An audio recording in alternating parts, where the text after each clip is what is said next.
All right, everybody, it's Jason24CF for EventHubs.com here at East Coast Throwdown with a special guest. I have been mean to this guy on Twitter, and I had to apologize to him in great depth at PAX East. Combofiend, sir, thank you for this time. It's all right, man. Thanks for having me. And also, I understand why you voiced your complaints. You didn't have a lot of information as to what was happening to a character you felt so passionately about. I mean, it's par for the course, definitely. A lot of other players have voiced sentiment too because they've been kept in the dark. But I mean, the more you know, the better you feel about it, right? Yeah, exactly. And again, like I said, I apologize at PAX East. As I said, listen, I got caught up in the whole, competitive thing, and I said, you know what? I don't care. It's fun now. Whatever happens, happens. It's a game. Let's all have a good time with it. But you were nice enough to grant me an exclusive interview here at East Coast Throwdown to talk Ultra Street Fighter 4, which the whole fighting game community is looking forward to. I mean, all of us are very excited, anticipating what's next. We have a current build taking place there, but I got some questions for you, so let's get right into it. So, first one I had was when Ultra Street Fighter 4 was announced that it was going to come out prior to EVO. No set date was set. First thing that came out was players were saying, well, Japan was going to have an unfair advantage. On Event Hubs, we had a poll, and overwhelmingly the readers voted that yes, Japan will have an unfair advantage. That seems to have changed. Can you explain to us, or say, will Japan have an unfair advantage going into EVO with the current build, and how is that going to go about?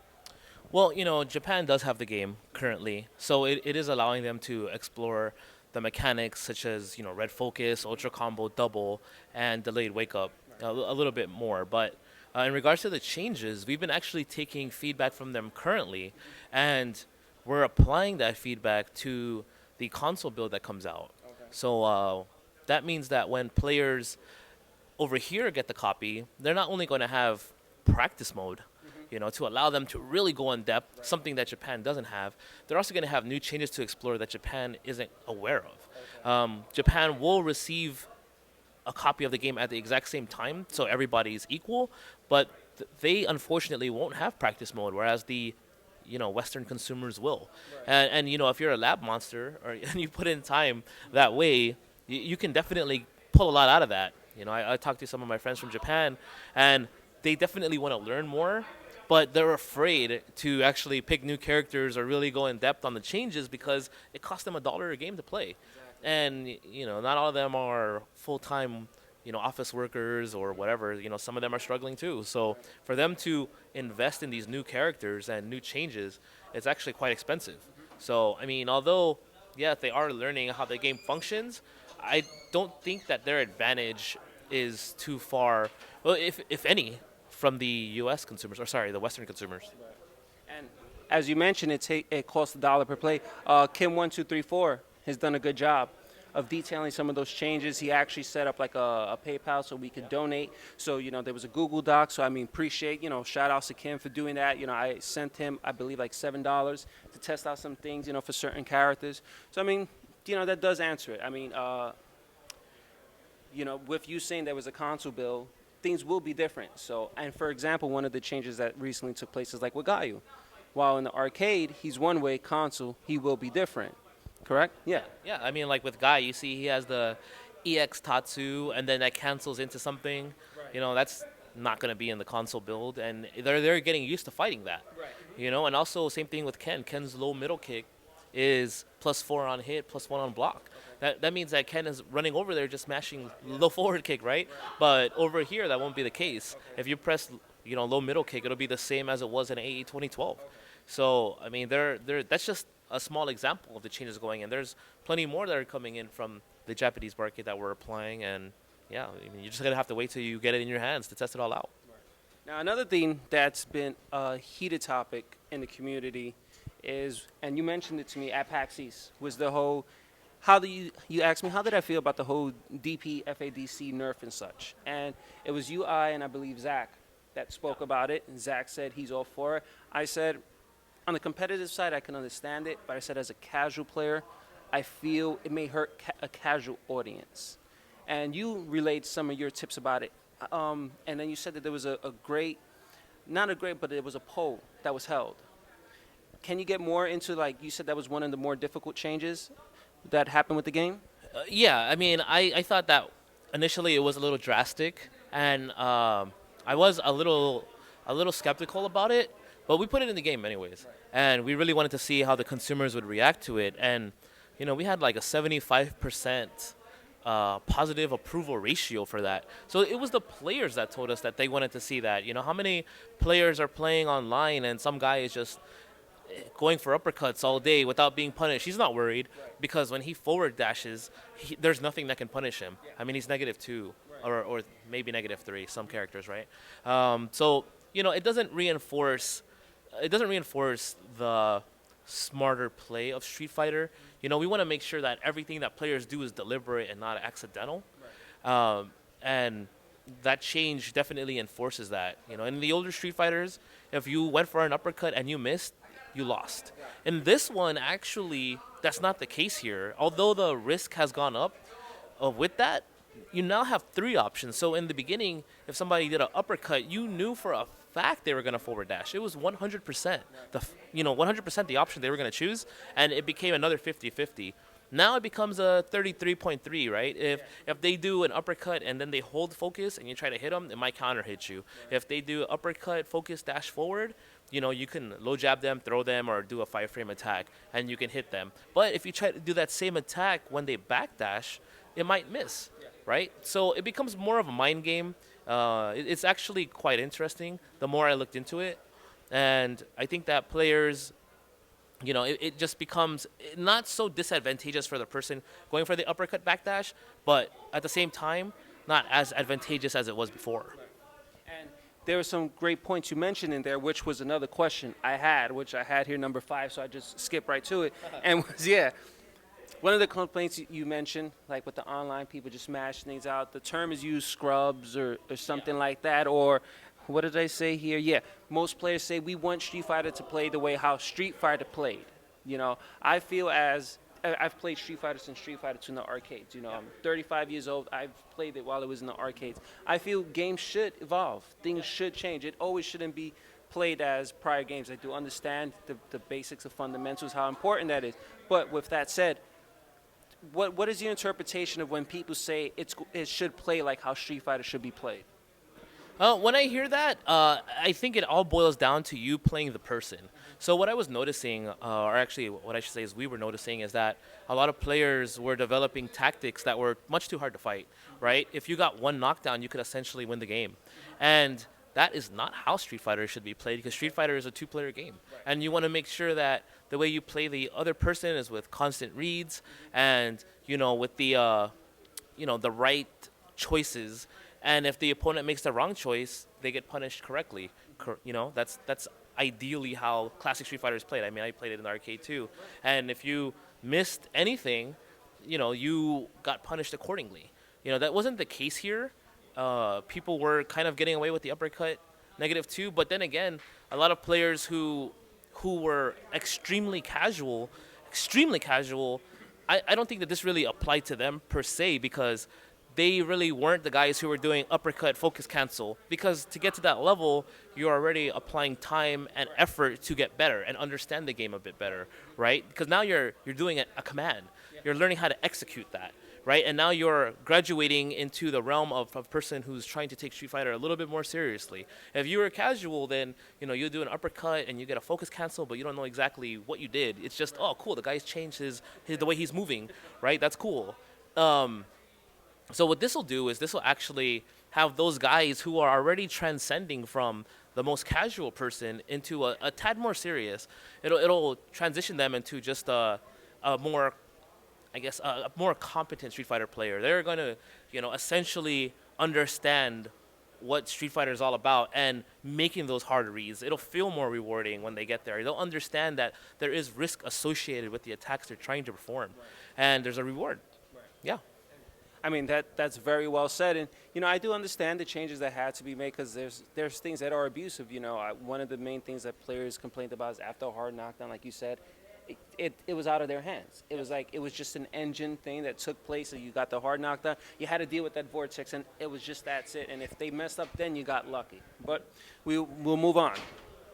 Now, shortly after Arcade Edition was released, there was then a Japanese magazine that came out that was explaining some of the features and such. And then it mentioned that Edition Select or Select Edition, either one you want to say, will not be available for consoles. But another poll that that again we had on Event Hubs was, is that something that players would like? Because again, not everybody could go out to tournaments. Not everybody has a large scene in their community. Sometimes a community could be like maybe 5 players, and there's just not much to it. They voted that they would like to have Select Edition for online play. Is that something possibly in the foreseeable future? Well, I mean, although I don't have any confirmation right now, it's definitely something that we've seen the community outcry about. We're fully aware of it, and we're looking into it now. Although I can't say that, I can't confirm that we're going to have it or not. It's just we're definitely aware of the community's desire for Edition Select to be online. Yeah, and we'll see what we could do. And one of the many things that with Ultra Street Fighter 4 is lots of new additions have been added to the game. I mean, training mode and a lot of new features. And one of the main things most players ask for is they would like to be able to view the hitboxes. And I know Japan's very secretive about allowing the hitboxes to be seen. I think Ono said it once at an EVA or some interview. Other games have allowed it. I believe Ultimate vs. Marvel on the Vita had it. KI has it. Is that something that will be in Ultra Street Fighter 4, during training stage, players to view the hitboxes? Unfortunately, it won't be in the game. However, Brady is working on a guide, and that will have all the new frame data, the changes, and it'll actually show the hitboxes. Oh, nice. Yeah, so if you're looking for the way the boxes look and how far your attack will hit and the proximity blocking boxes and all that fun stuff, I would say definitely look forward to their guide, as it definitely has all the proper information that you'll be looking for. That is awesome, because that's going to save you money, because there's a Japanese guide that I paid like $70 for 2012 to have it imported so I could have those so make sure when the Brady Games guide comes out that you get that, because now you have the hitboxes. Yeah, let's keep moving on. So we hit 5. Now let's get to 6. Oh, yes. Now, again, like I mentioned, all these new additions. A lot of these new additions focus for online play. You have online training mode. There's a new team battle. You have uploading YouTube videos. Again, for the online community, one of the biggest complaints they have is the netcode. Sometimes it may not be, as good as others.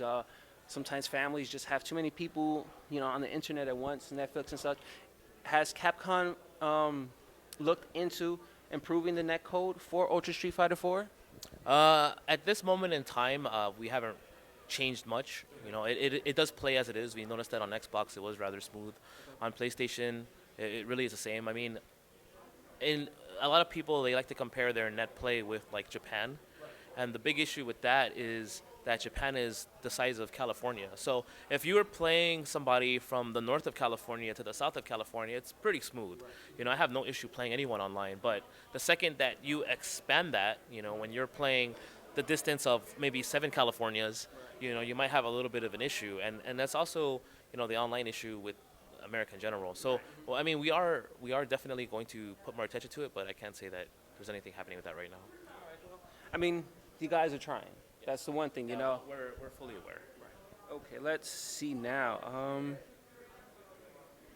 Yes, this was a question that was sent in by one of the readers. They said on July 1st, Windows Live was shut down. Has Capcom announced any plans to further support games for like Street Fighter Cross Tekken for PC, as well as Street Fighter 4 AE and possibly Ultra? At this moment in time, I actually don't have any information regarding that. However, there will be an announcement regarding the transition and how we're going to resolve all of that. So you guys just stay tuned. I'm definitely going to come at you with some new stuff a little bit later. We're just working on all of that internally. Now, again, the game is constantly changing. And the main thing everyone talks about is tiers, tiers, tiers. I got to play Justin Zelina, and and your Hugo. It was fun facing these new characters. So, of course, tiers would change. If you had to give your definitive top 10 tiers as of this moment, not of prior, the final release, who would you say are not just the top 10, but maybe just characters that you feel are going to make a strong impact in Ultra Street Fighter 4? It's really hard for me to narrow it down to certain characters. I mean, a lot of things have went in to make characters strong, both defensively and offensively. We wanted them to be extremely versatile and viable. That being said, I mean, there are characters that I've been playing with that I think, wow, you are definitely heads and heels above what you were in AE 2012, such as like T-Hawk, or like Blanca, or characters along those lines. That being said, I really still can't narrow it down to 5. Or I mean, sorry, for 10. Like, we've made these characters pretty much what the community has wanted, and there are real lab experts who are gonna find all the tech. And once that comes out, then I mean, after the game comes out, we'll see more definitive tiers. But as we all know, like when Oni first came out in AE, he was bottom tier. Everyone said this guy sucks, and I said, no, what are you talking about? He's pretty awesome. He has some cool stuff, and I tried to play with him. And it wasn't until like more like Sanford and WoW really stepped it up that people are like, okay, I think that Oni might be top tier, and you see the same thing happen all the time. I mean, Sea Viper was considered trash in vanilla, and then towards the end, she was considered top 3. So it just goes to show that character ranks in the beginning are vastly different from what they'll end up at due to the lack of knowledge and the gaining of knowledge. Right. Yeah. Yeah. And the one thing about the community is they're always studying things and finding out new things. And that's what's great about it, because, again, like you said, wow, Oni was considered bottom tier. And I remember you were using him, and then there's really just no other Onis. And then all of a sudden, now there's just an explosion of Onis because he does so much damage, and he has some great links. One of the more funnier questions that, we always joke about on the side is the attacks against you. When did it come to the point that you was like, you know what?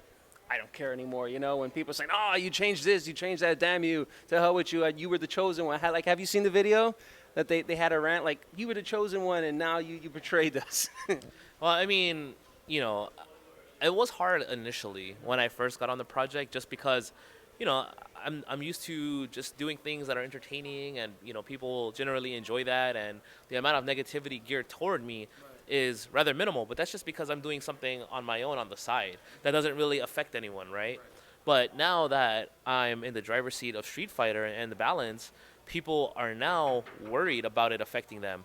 They want to make sure that their characters are the best, and when it looks like their character isn't, then they go to voice their. It's fine to voice your discontent. That just shows how passionate the community is, and that's all fine and dandy. It took maybe, I would say, 5 months for me to really get it, to not really have such soft skin. Right. I mean, now players here have came up to me and they've said, Peter, you ruined this character, blah, blah, blah. And then I say, hey, have you explored X, Y, and Z, the new options? Have you, seen how delayed wake up positively affects your character? Have you really taken into account, the entire changes for the game in addition to your character? Are you applying all of that?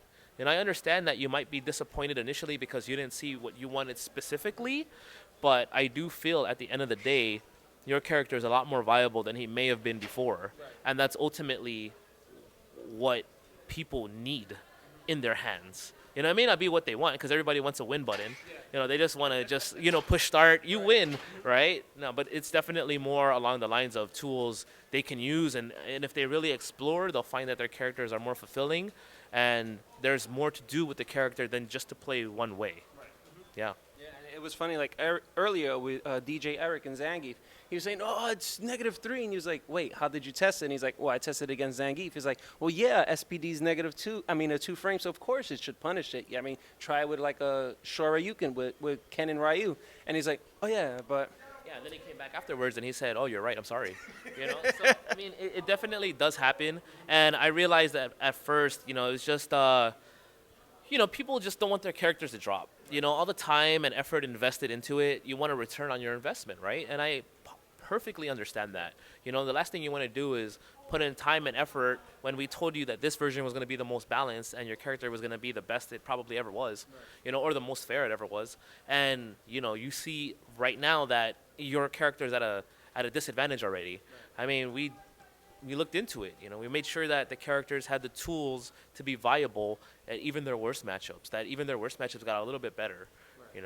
And that's something that players need, because if they feel that they lose at the selection screen, then the desire to continue disappears. Right. All right, so with all those questions that have been asked, it's now for the burning question the community wants to know. We're all eager, we're all waiting for the moment. When will Ultra Street Fighter 4 be available for the fighting game community?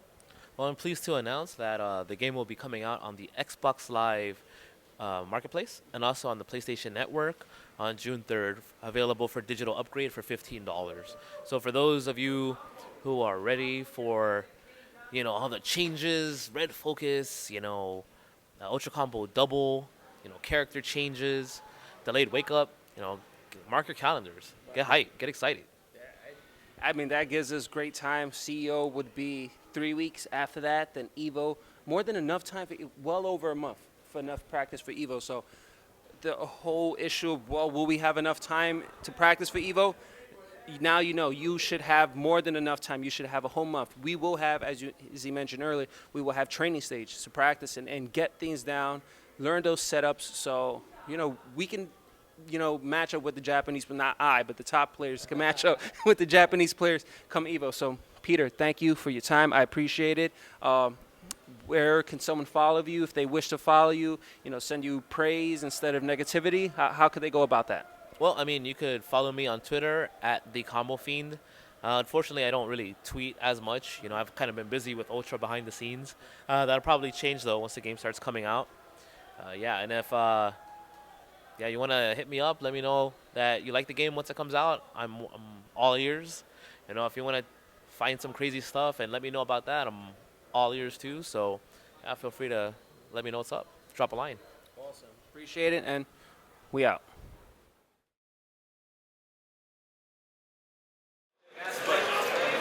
Why you nerf my soccer? Why you do it? How so? Why you do it? How so? What was that? She was +4. I can understand the EX kick. That was kind of a much, but she doesn't have the anti-air. The hit. Hard box one. Jump fierce? Yeah, jump fierce. I don't have that. That was brain dead.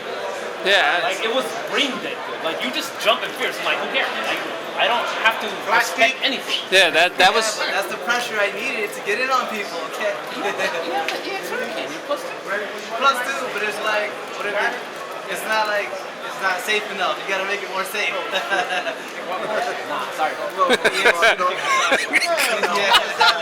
Sorry, man. You're gonna have to work a little harder this time. I'm happy my guy changed. My crouching feels a little.